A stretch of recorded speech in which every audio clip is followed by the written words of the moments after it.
উপপাদ্য 20 ভেদক ও মধ্যবিন্দু সংক্রান্ত উপপাদ্য। কোনো ত্রিভুজের দুটি বাহুর মধ্যবিন্দু দ্বয়ের সংযোজক সরলরেখা অংশ তৃতীয় বাহুর সমান্তরাল ও অর্ধেক। আচ্ছা, তোমরা যারা ক্লাস 9-এ পড়ছো তাদের 9 নম্বর চ্যাপ্টারটা হচ্ছে ভেদক ও মধ্যবিন্দু সংক্রান্ত উপপাদ্য।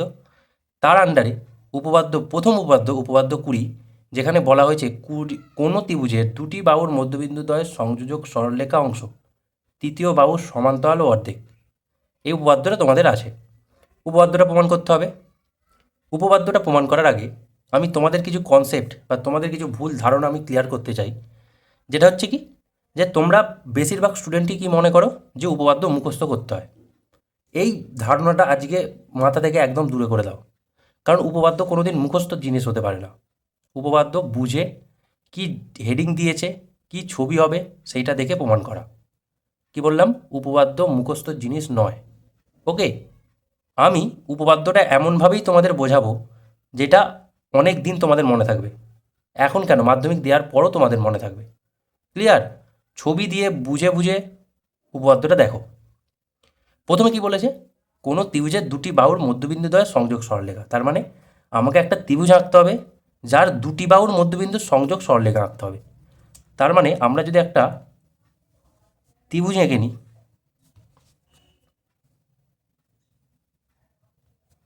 একটা ত্রিভুজ আঁকলাম, এর নাম দিয়ে দিচ্ছি আমরা পি কিউ আর। ওকে, তার মানে পি কিউ আর ত্রিভুজের দুটি বাহুর মধ্যবিন্দু সংযোগ সরলরেখা। দুটি বাহু মানে তুমি যে কোনো দুটো বাহু এখানে নিতে পারো। আমি ধরে নিলাম পি কিউ বাহু আর পি আর বাহু এর মধ্যবিন্দু। তার মানে এদের মধ্যবিন্দু আমাদেরকে, যদি পি কিউ বাহুর মধ্যবিন্দু এই জায়গাটা ধরে নিই, আর কিউ আর বাহুর মধ্যবিন্দু এই জায়গাটা হবে, এদের সংযোজক সরলরেখা অংশ। এই যে পি কিউ বাহু আর পি আর বাহুর মধ্যবিন্দুর সংযোজক সরলরেখা অংশ। পি কিউ বাহুর মধ্যবিন্দুর নাম আমরা দিয়ে দিলাম এস, আর পি আর বাহুর মধ্যবিন্দুর নাম দিলাম আমরা টি। অর্থাৎ এস আর টি যুক্ত করে এস টি সরলরেখা পেলাম। এই সরলরেখা অংশটা তৃতীয় বাহুর সমান্তরাল ও অর্ধেক হবে। অর্থাৎ এটা আমাকে প্রমাণ করতে হবে যে এই যে সরলরেখা অংশটা পেলাম, এটা এই যে তৃতীয় বাহু বলতে তুমি যে দুটো বাহুর মধ্যবিন্দু নিয়েছো সেই দুটো বাহু বাদ দিয়ে বাকি যে বাহুটা পড়ে আছে, অর্থাৎ এক্ষেত্রে কিউ আর বাহুর অর্ধেক হবে এসটি, এবং এসটিটা কিউ আর বাহুর সাথে সমান্তরাল হবে। এটা তোমাকে প্রমাণ করতে হবে। ক্লিয়ার? এবার তার আমরা লিখে নেব, মনে করি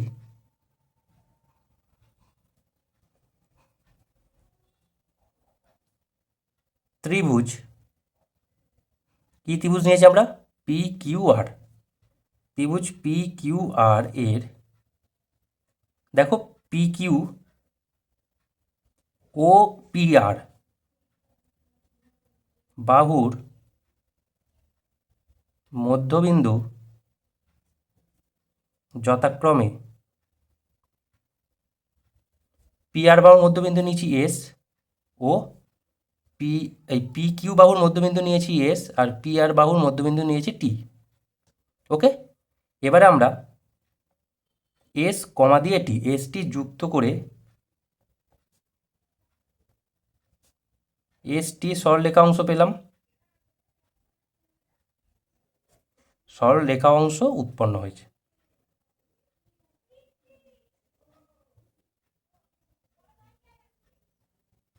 ক্লিয়ার?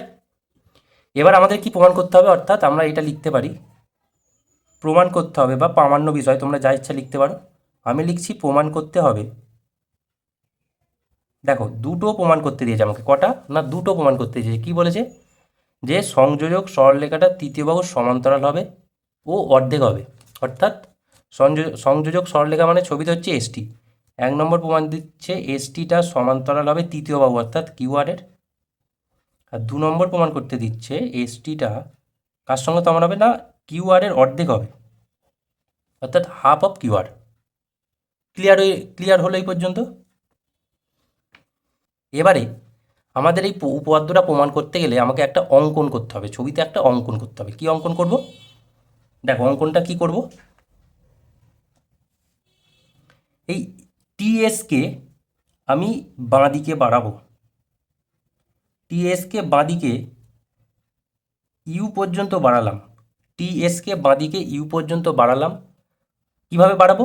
যাতে এসটি এর মানটা যা হয় অর্থাৎ ইউএস এর মানটা তাই হয়। মানে কি বলতে চাইছি, অঙ্কনটা অর্থাৎ এসটিকে এই দিকে এমনভাবেই বাড়ালাম যাতে এইটুকুটার দৈর্ঘ্য যাই হয় এইটুকুটার দৈর্ঘ্য তাই হবে, অর্থাৎ টিএস যা হবে এসইউ তাই হবে, এবং তারপর আমরা ইউ আর কিউ যুক্ত করে দিলাম। ক্লিয়ার? তার মানে আমরা অঙ্কন কি করলাম সেটা একবার লিখে নেব, যে অঙ্কনটা হচ্ছে টিএসকে ইউ পর্যন্ত এমনভাবে বর্ধিত করলাম যাতে টিএস সমান ইউএস হয়, এবং তার সাথে আর একটা কি অঙ্কন করলাম, এস আর ইউ আর কিউ যুক্ত করলাম, এবং ইউ কিউ যুক্ত করলাম। ক্লিয়ার হলো এই পর্যন্ত? ওকে, এবার দেখো, এবার আমাদের কাজ হচ্ছে কি উপপাদ্যটা প্রমাণ করা, অর্থাৎ প্রমাণ। এবার আমরা দেখব কীভাবে উপপাদ্যটা প্রমাণ করব। ভালো করে ছবিতে লক্ষ্য করো তো, এই অঙ্কনটা করার ফলে আমরা দুটো ত্রিভুজ উৎপন্ন হলো। আমার এখানে একটা ত্রিভুজ উৎপন্ন হলো আর এখানে একটা ত্রিভুজ উৎপন্ন হলো, অর্থাৎ পিএসটি এবং ইউ কিউএস। ওকে, অর্থাৎ আমাকে এই ত্রিভুজ দুটোকে আগে সর্বসম প্রমাণ করতে হবে। কি প্রমাণ করতে হবে? সর্বসম। তার মানে আমরা ত্রিভুজ দুটোর নাম কি পেলাম? পিএসটি, অর্থাৎ ত্রিভুজ পিএসটি। আচ্ছা দেখো, আমি একটা নতুন পাতা নিয়ে করাচ্ছি যাতে তোমাদের ছবি দেখে উপপাদ্যটা করতে সুবিধা হয়। দেখো ভালো করে, তার মানে আমরা লিখে নেবো প্রমাণ আরেকবার। মানে সবসময় উপপাদ্য তোমরা ছবি দেখে করবে, মুখস্থ করতে যাবে না একদম। বারবার বলছি, প্রথমেও বলেছি, উপপাদ্য মুখস্থর জিনিস না। এই যে ছবিটা আঁকলে, এই ছবি দেখে উপপাদ্যটা প্রমাণ করার নিয়ম। ওকে, প্রমাণ কি? যে দুটো ত্রিভুজ উৎপন্ন হয়েছে, কি কি নাম তার? যে ত্রিভুজ পিএসটি ও ত্রিভুজ ইউকিউএস। ওকে, এদের দেখো এবার, প্রথমে এই ত্রিভুজটার এই বাহুটা অর্থাৎ পিএস বাহুটা এই ত্রিভুজের অর্থাৎ কিউ এস ত্রিভুজের এস কিউ বাহুর সঙ্গে সমান। এবার কারণ কি সমান? কারণটা দেখো, তুমি এখানে আগেই অঙ্কে বলেছো যে এস হচ্ছে পি কিউ বাহুর মধ্যবিন্দু। মধ্যবিন্দুর অর্থ কি? যে পিএস এর মান যা এস কিউ এর মান তাই। আমরা তাই লিখলাম, অর্থাৎ পিএস সমান এস কিউ। কেন লিখলাম? কারণ এস হলো পি কিউ এর মধ্যবিন্দু। এই কারণগুলো পাশে লিখতে হবে। তুমি কারণ লিখলে কেন, অর্থাৎ পিএস সমান এস কিউ লিখলে কেন, তার কারণটাই পাশে তোমাকে লিখতে হবে। ওকে, তার মানে প্রথমে আমরা পেলাম পিএস সমান এস কিউ। এবার ভালো করে লক্ষ্য করো, এই কোণটা আর এই কোণটার মধ্যে কি সম্পর্ক বলো তো? অর্থাৎ এই ত্রিভুজের এই কোণটার সাথে এই ত্রিভুজের এই কোণটার কি সম্পর্ক? বিপ্রতীপ কোণ। তার মানে আমরা লিখব কোণ পিএসটি সমান কোণ ইউএস কিউ। কারণ কি না, দুজনেই বিপ্রতীপ কোণ। ওকে, এবার ভালো করে লক্ষ্য করো, এই ত্রিভুজের এই বাহুটার সাথে এই ত্রিভুজের এই বাহুটা সমান, অর্থাৎ এসটি এর সাথে এস ইউ সমান। এর কারণ কি? এর কারণ হচ্ছে তুমি অঙ্কনটাই এমনভাবে করেছো যাতে এইটুকুটার মান যা হয় এইটুকুটার মান তাই হবে, অর্থাৎ এইটুকুটার মান যা হবে এইটুকুটার মান তাই হবে। ওই জন্য আমরা পাশে লিখে দেবো। এটা কোথা থেকে পেলাম আমরা? অঙ্কানুযায়ী বা অঙ্কানুসারে। ক্লিয়ার হলো এই পর্যন্ত? এবার দেখো, আমাদের ত্রিভুজ দুটো সর্বসম হয়ে গেল, অর্থাৎ পিএসটি সর্বসম চিহ্ন ত্রিভুজ ইউকিউএস। এবার কোন শর্তে হলো? দেখো, প্রথমে সাইড পেলাম, তারপর অ্যাঙ্গেল পেলাম, তারপর সাইড পেলাম, অর্থাৎ সাইড অ্যাঙ্গেল সাইড শর্তে। ক্লিয়ার হলো এই পর্যন্ত? অর্থাৎ আমরা পেয়ে গেলাম ত্রিভুজ দুটো সর্বসম। এবার দেখো, আমরা জানি সর্বসম ত্রিভুজের অনুরূপ বাহুগুলোর দৈর্ঘ্য সমান হয়। তার মানে এই ত্রিভুজের পিটি বাহুর সাথে এই ত্রিভুজের ইউ কিউ বাহুটা সমান, কারণ এই দুটো সর্বসম ত্রিভুজ, এইগুলো তার অনুরূপ বাহু। অর্থাৎ এখান থেকে পেলাম পিটি সমান ইউ কিউ। কারণ কি না, সর্বসম ত্রিভুজের অনুরূপ বাহু সর্বসম ত্রিভুজে অনুরূপ বাহু, ওই জন্য ওরা সমান। এবারে ভালো করে লক্ষ্য করো, আবার বলে পিটি সমান টিআর। পিটি সমান টিআর কেন? কারণ টি হলো পিআর এর মধ্যবিন্দু, তুমি সেই রকমভাবেই ছবিটা এঁকেছিলে যে টি হলো পিআর এর মধ্যবিন্দু। ক্লিয়ার? এবারে তুমি কি পাচ্ছ দেখো, একবার বলছো পিটি সমান ইউ কিউ, আবার বলছো পিটি সমান টিআর। তার মানে এখান থেকে আমরা কি পেলাম? ইউ কিউ সমান টিআর। ওকে, এটাকে পেলাম আমরা। এবারে আবার দেখো, আমরা জানি, যেমন জানি সর্বসম ত্রিভুজে অনুরূপ বাহুগুলো সমান হয়, একইভাবে সর্বসম ত্রিভুজে অনুরূপ কোণগুলো সমান হয়। অর্থাৎ এই দুটো ত্রিভুজ সর্বসম, এদের এই ত্রিভুজের এই কোণটার সাথে এই ত্রিভুজের এই কোণটা সমান হবে, কারণ দুটো কোণ অনুরূপ কোণ। তার মানে আমরা লিখে নেব কোণ, দেখো এস পিটি সমান কোণ এস কিউ ইউ, কারণ সর্বসম ত্রিভুজের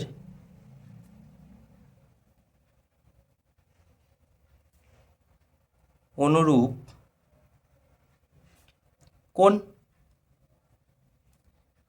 এবার ভালো করে লক্ষ্য করো, ইউ কিউ একটা সরলরেখা অংশ, পিটি একটা সরলরেখা অংশ, এবং পি কিউ সরলরেখা ওদেরকে ছেদ করে গেছে। মানে ছবিটা কীরকম হয় বলো তো, এই একটা সরলরেখা, এই একটা সরলরেখা, তাদেরকে একটা সরলরেখা এরকমভাবে ছেদ করে গেছে। তার মানে এই দুটো কোণ কী সম্পর্ক হওয়ার কথা? তো তোমরা বলবে একান্তর কোণ। অর্থাৎ আমরা কি পেলাম, এইটা একটা সরলরেখা অংশ, এইটা একটা সরলরেখা অংশ, এদেরকে ছেদ করায় যে একান্তর কোণগুলো উৎপন্ন হয়েছে তাদের মানটা দেখো সমান। তার মানে কি বলতে পারি, এই দুটো সরলরেখা সমান্তরাল, অর্থাৎ পিটি সমান্তরাল ইউ কিউ, পিটি সমান্তরাল ইউ কিউ। তার মানে পিটিটাই তো পিআর এর একটা অংশ। তার মানে পিটিটাই যদি পিআর এর একটা অংশ হয়, সেটা আবার যদি ইউ কিউ এর সাথে সমান্তরাল হয়, তার মানে টিআরটাও ইউ কিউ এর সাথে সমান্তরাল হবে, বা পিটি সমান টিআর। তাহলে পিআর পিটি এর জায়গায় কী বসিয়ে দেবো? টিআর বসিয়ে দেবো। অর্থাৎ টিআর সমান্তরাল ইউ কিউ। ওকে, তার মানে আমি কি পেলাম ভালো করে লক্ষ্য করো, ইউ কিউ আর টি একটা চতুর্ভুজ, ইউ কিউ আর টি একটা চতুর্ভুজ, ইউ কিউ আর টি চতুর্ভুজের কি পেলাম আমাকে আগে দেখো। এখানে কি পেলাম? ইউ কিউ সমান টিআর, এবং এখানে কি পেলাম? টিআর সমান্তরাল ইউ কিউ। অর্থাৎ আমি কি পাচ্ছি, যে ইউ কিউ টিআর পরস্পর সমান আবার সমান্তরাল। এবারে সামন্তরিকের ধর্মে চ্যাপ্টারে তুমি পড়েছিলে যে একটা চতুর্ভুজের একজোড়া বিপরীত বাহু পরস্পর সমান ও সমান্তরাল হলে চতুর্ভুজটা একটা সামান্তরিক হবে। তার মানে এখানে আমরা পেয়ে গেলাম ইউ কিউ আর টি একটি সামান্তরিক। বুঝতে পারলে যে ওই উপপাদ্যের হেডিংটা দিয়ে সামন্তরিকের ধর্মে যে উপপাদ্যটা ছিল, একটা চতুর্ভুজের একজোড়া বিপরীত বাহু পরস্পর সমান ও সমান্তরাল হলে চতুর্ভুজ একটা সামান্তরিক হবে, সেটা দিয়ে আমরা পেয়ে গেলাম ইউ কিউ আর টি একটি সামান্তরিক। এবার আমরা জানি সামান্তরিকের বিপরীত বাহুগুলো পরস্পর সমান ও সমান্তরাল হয়, পরস্পর সমান ও সমান্তরাল হয়। তার মানে এই সামান্তরিকের কিউ আর বাহুর সাথে ইউটি বাহুটা সমান্তরাল, অতএব ইউটি বাহুটা কিউআর বাহুর সাথে সমান্তরাল। এবার ইউটি বাহুরই একটা অংশ হচ্ছে এসটি, অর্থাৎ বা ইউটি সরলরেখা অংশের একটা অংশ হচ্ছে এসটি। তার মানে এখান থেকে আমরা লিখতে পারি এসটি সমান্তরাল কিউআর। দেখো 1 নম্বর প্রমাণে কী ছিল? এসটি সমান্তরাল কিউআর। তার মানে আমরা 1 নম্বর প্রমাণটা পেয়ে গেলাম, বা 1 নম্বর প্রমাণটা করে দিলাম, ওই জন্য লিখে দিলাম 1 নম্বর প্রমাণিত। এবার আমাদের পালা 2 নম্বর প্রমাণ করা। 2 নম্বর প্রমাণ কি? এবার আমরা জানি সামান্তরিকের বিপরীত বাহুগুলো পরস্পর সমান ও সমান্তরাল। তার মানে ইউটি বাহুর সাথে কিউআর বাহু সমান, অর্থাৎ ইউটি বাহুর সাথে কিউআর বাহুটা সমান। এবারে আমরা ইউটিটাকে লিখব ইউএস যোগ এসটি লিখতে পারি, যে ইউএস যোগ এসটি সমান কিউআর। এবারে আবার দেখো ইউএস সমান এসটি, তো কারণ সেরকমভাবে অঙ্কন করেছো তুমি, তার মানে ইউএসের জায়গায় বসিয়ে দেবো এসটি, অর্থাৎ ইউএসের জায়গায় বসিয়ে দিলাম এসটি, যেহেতু দুজনে সমান, আবার এসটি পাশে আছে সমান কিউআর। তারপর আমরা পেয়ে গেলাম 2ST সমান কিউআর। তার মানে এসটি সমান আমরা পেয়ে গেলাম দুটো ওদিকে গেলে হাফ হয়ে যাবে কিউ আর। দেখো এটাও 2 নম্বর প্রমাণ ছিল যে এস টি সমান হাফ কিউ আর, তার মানে এটা আমরা পেয়ে গেলাম 2 নম্বর প্রমাণিত। ওকে, তার মানে আমরা যেইটা প্রমাণ করার আমাদের উদ্দেশ্য ছিল 1 নম্বর 2 নম্বর, সেই দুটো আমরা প্রমাণ করে দিলাম। শেষে একবার লিখে দেবো প্রমাণিত। তাহলে আমাদের উপপাদ্যটা কমপ্লিট হলো এখানে। ওকে, তো এই ছিল আজকের ক্লাস উপপাদ্য 20। বারবার বলছি উপপাদ্য মুখস্থ করতে যাবে না, ভালো করে বুঝে ছবি দেখে বুঝে বুঝে করবে, স্টেপ বাই স্টেপ প্রসেস আমি তোমাদের যেমন করে দেখালাম। ওকে, যদি ভিডিওটা ভালো লাগে অবশ্যই লাইক করো এবং বন্ধুদের মাঝখানে শেয়ার করো, আর এইরকম আরও ভিডিও পেতে তোমরা চ্যানেলটিকে সাবস্ক্রাইব করে রাখো।